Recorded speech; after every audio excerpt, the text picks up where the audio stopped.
Joan Procter, Dragon Doctor, The Woman Who Loved Reptiles, written by Patricia Valdez, illustrated by Felicita Sala.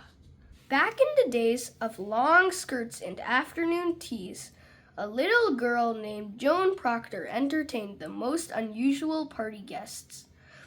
Slithery and scaly, they turned over teacups. They crawled past the crumpets. While other girls read stories about dragons and princesses, Joan read books about lizards and crocodiles. Instead of a favorite doll, a favorite lizard accompanied her wherever she went.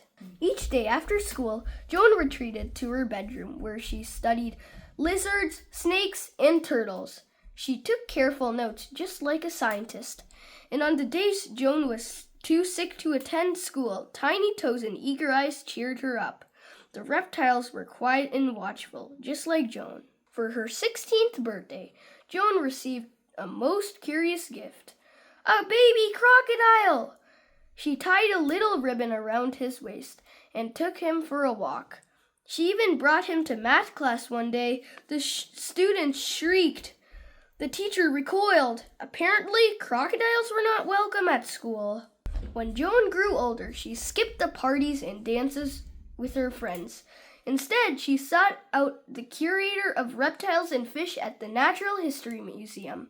There, Joan and the curator talked snake scales, size, shape, texture, patterns, and even evolution. Sometimes Joan smuggled in her crocodile to the delight of the curator. He knew right away that Joan was special. But soon these carefree days came to an end. England was at war. Women took up jobs left behind by men. The curator found himself short-staffed at the museum, so he hired Joan as his assistant.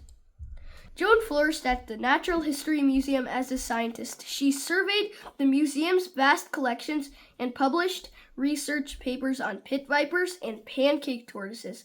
As an artist, she created exquisite models and drawings for the reptile exhibits. When the curator retired, Joan took over.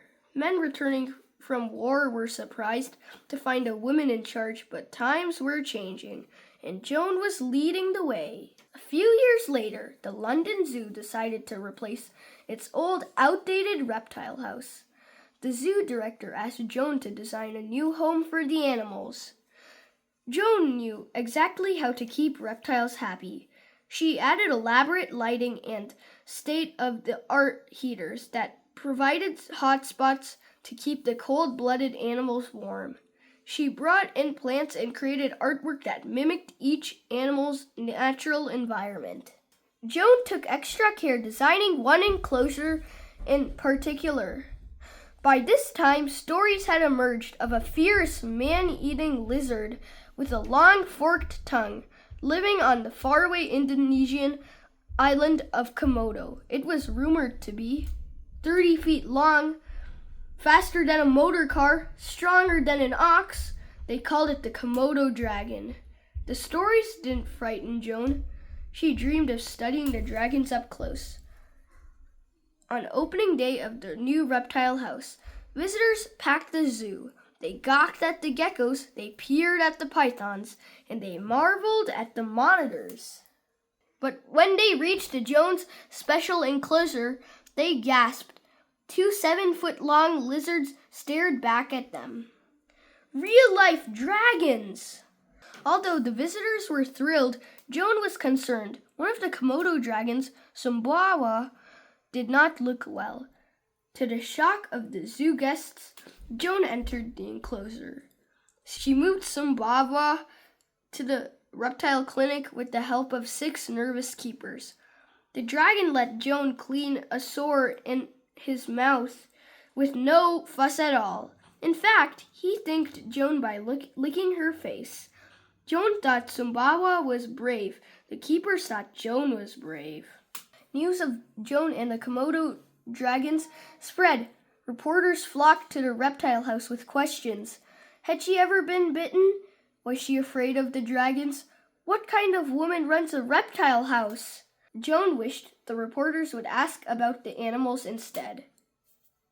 Joan cared for each and every creature in the reptile house, from daily health checks to delicate surgeries. Her dedication and talent could not be matched. Scientists all over the world read about Joan's research, her clinical skills, and the success of the new reptile. She became an international sensation. The Zoological Society of London invited Joan to present her Komodo dragon research at a scientific meeting. As Joan took the stage, she wheeled out Sumbawa.